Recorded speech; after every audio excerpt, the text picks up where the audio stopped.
everybody, and welcome to another CAM4 expert interview.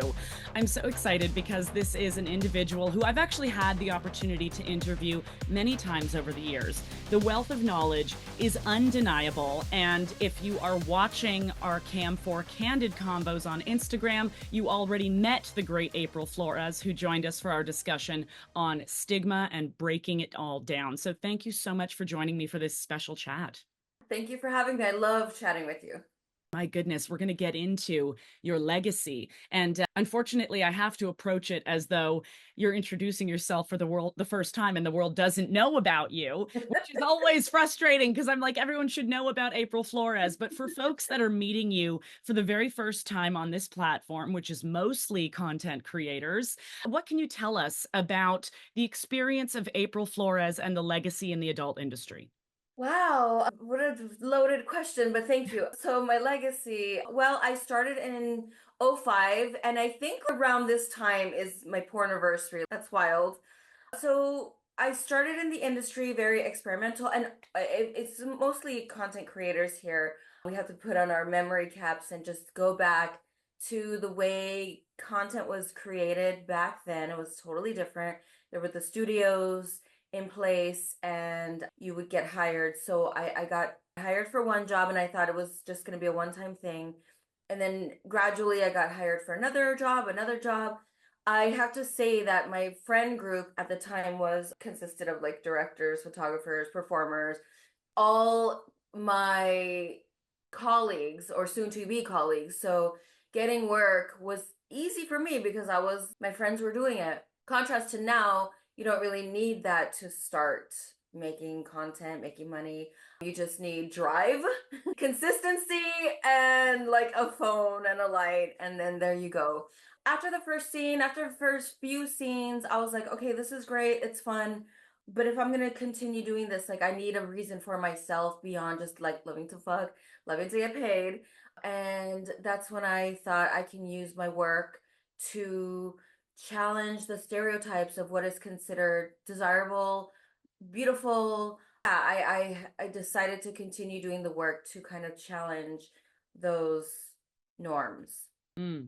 There's so much to jump from off of that. You were active during such a transformational time in the business, and I do want to get to that in our next part. But oftentimes when adult stars are being interviewed, this question comes up, and I always feel that it's handled ungracefully. The question of, well, why did you get into this? What I would love to know is, why was it the right path for you? How has it positively impact your quality of life?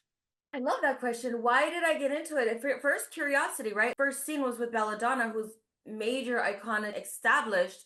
So I didn't enter thinking, oh, I want to be a porn star. Nothing wrong with that. That was just not my path. I thought, oh, this is a cool opportunity. This icon wants to shoot me. I've never fucked a woman. I've never fucked on camera. Like, let me just go for it. And that's my personality is I just go for shit even though it scares me. So that's kind of why I started. What kept me in is I felt the need for representation of a fat body in a sexual way. And so we have to remember back then, the older white men running all the studios had a very narrow idea of what would sell DVDs. That's what it was back then. So I thought the fat people, the BBWs that were around, to me looked very similar.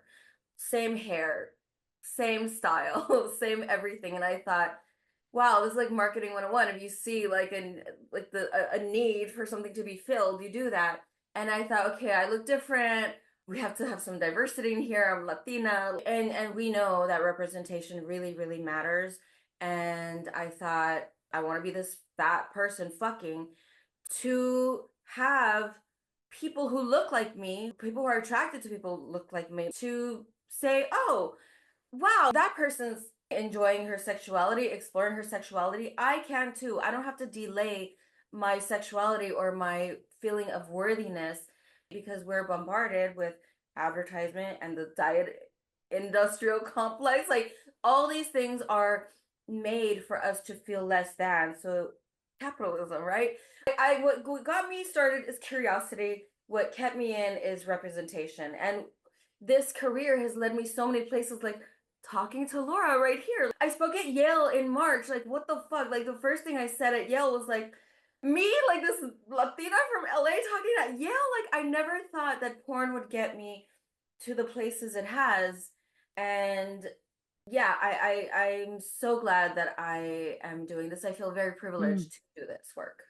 It feels like it was just yesterday that it was 2005 in my mind, but the reality is, again, so much has changed, not just in the technology and the way the business runs, but yes, in trends, in what we permit into the spotlight. And now BBW is one of the biggest genres in porn, but it was not in 2005. So I'm curious if you consider yourself a pioneer. How do you feel about that label? Oh, yeah, I do. Like, I don't shout it. It's not on my bio and anything, but I do because I remember, like, I've been doing this 19 years. I remember how it was back then and how it is now. And I think there are several pioneers, and I feel like I certainly am one of them. I do consider you a pioneer. When you look at the world and the landscape that we have now, it is not perfect whatsoever, but my goodness, has it evolved. And I'm happy to see the evolutions and revolutions with. When you joined us for the candid conversation on Instagram, the subject was stigma and breaking the taboo. One of the subjects that we just touched on lightly was that knowing the adult industry is so heavily stigmatized and is so hated, let's be real, by most of the governing forces of our world, no matter how hypocritical it is. Do you think it's at all a responsibility for an adult content creator to have some sort of activism in their work, or is just continuing to do it activism enough? Wow, that is a deep. I don't know. There's a line, right? Like when I first started, I feel like I was more vocal about certain things, and specifically body size, fat stuff. Like, I feel like I was very vocal about that. I used to have a blog. Remember that? Like, I had a blog, and I think it was AV wrote an article about BBW, and the title was Baconators, something else, and BBW. Like, it was just awful, terrible. Like, it just went in on BBWs, and I was like, wow. So I wrote a whole blog post about that, and that got a lot of attention. And that writer, I don't think wrote for AVN for much longer. Like, I don't know if that's because of me, but maybe just the quality of their work. So I was really outspoken then. I have kind of shifted to see our work as entertainment and approaching it from that point of view. I wrestle with it every day because of the state of Earth, right? The world is fucked. Anyone Fucked. with eyes knows it's fucked. But where's the line of, like, me using my platform to send messages that I feel strongly about and entertainment? Right now, I'm erring on the side of I'm an entertainer. Mm. I'm hopefully providing like some relief. So right now I'm going with I'm an entertainer and I'm a distraction and I'm doing my service in that way. Mm. But I struggle with it. I don't know if that's the right way to approach this. I don't. Yeah, it's really frustrating to try and strategize what the best effort could be to change and abolish the stigma as an individual person living within it. Because I think anyone that is really a part of seeing that change, we know that it's going to have to encompass all sex workers. We can't just move forth with an individualistic mindset. And that's in the past where we've gotten it wrong. If you're not incorporating everyone into a sense of safety while you push this message, it's really difficult. But I found a really wonderful power in saying, just creating the content with the social political climate we are in, just creating it is activism in its own, right? Mm, Because we're not stopping what we're doing. No mm-hmm. matter how much they're threatening and trying to chokehold us into submission, we're not stopping. We're going to keep doing it. So anyone listening, maybe hold on to that and see how it fits and feels with you. April, seeing as we have so many creators that are on CAM4, and these are individuals that are very new and fresh into their journey in the adult world. They're hoping for long, successful careers. They're hoping to make an impact. What would be the mental headspace a beginner should strive to be within in order to navigate safely? What do they need to have mentally to do well in this business?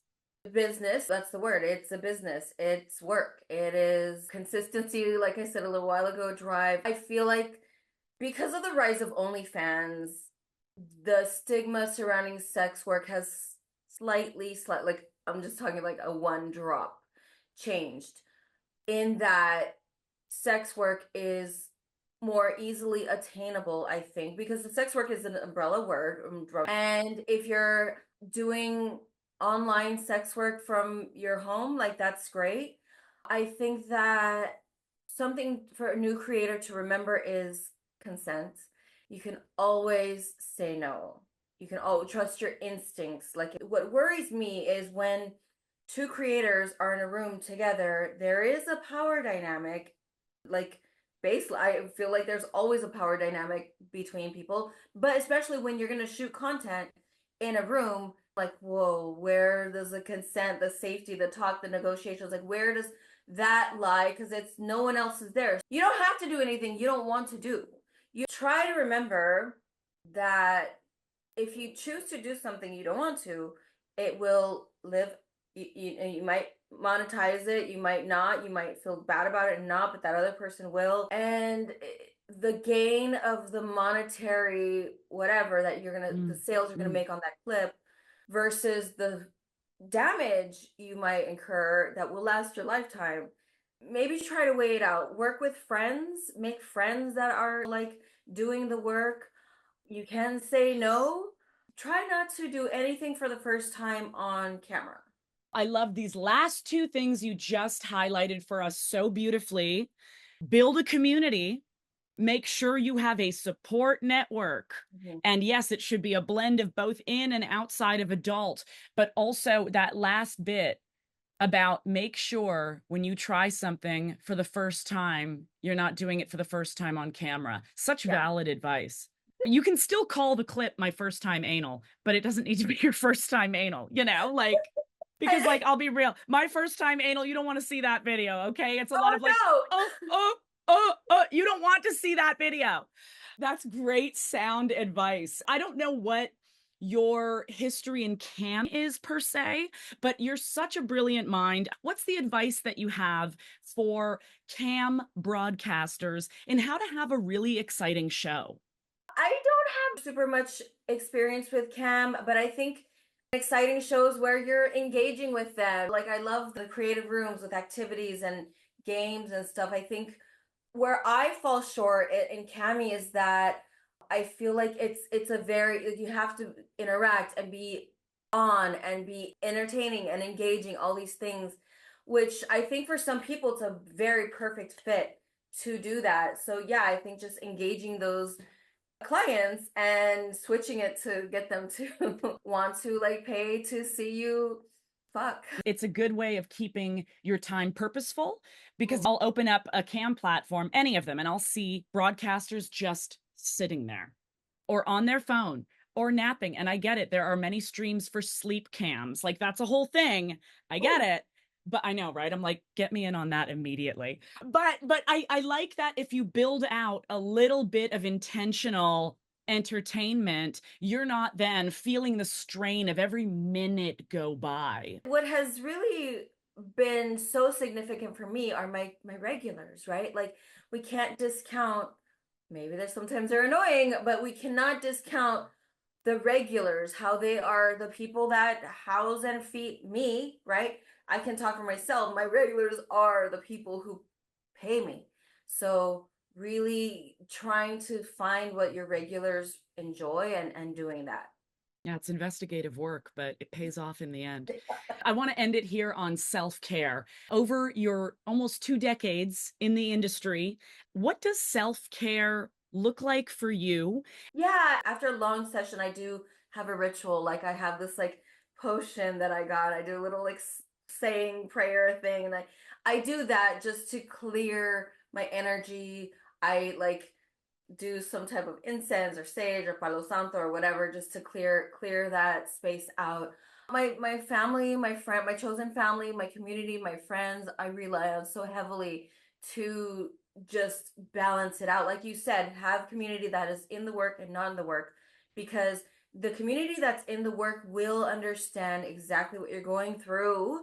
As much as your civilian friends want to help and understand, they can't. They just can't. But also it's good to have friends who are not in the industry so they can provide some type of like counter. It's good to have both. Yeah, I like to have like a nice meal. Like after a long shoot, like, give me that burger. So food, family, chosen family or not, like I'm very lucky and my mom knows what I do. So I call her. I don't call her and tell her the gory details or whatever, but she's a grounding presence for me to be like, okay, just not becoming consumed by the work, which is hard because the beauty in that we can create from our homes is that, I mean, that's the beauty, but the downside is that we can get in the spiral of never stopping work. And that's hard.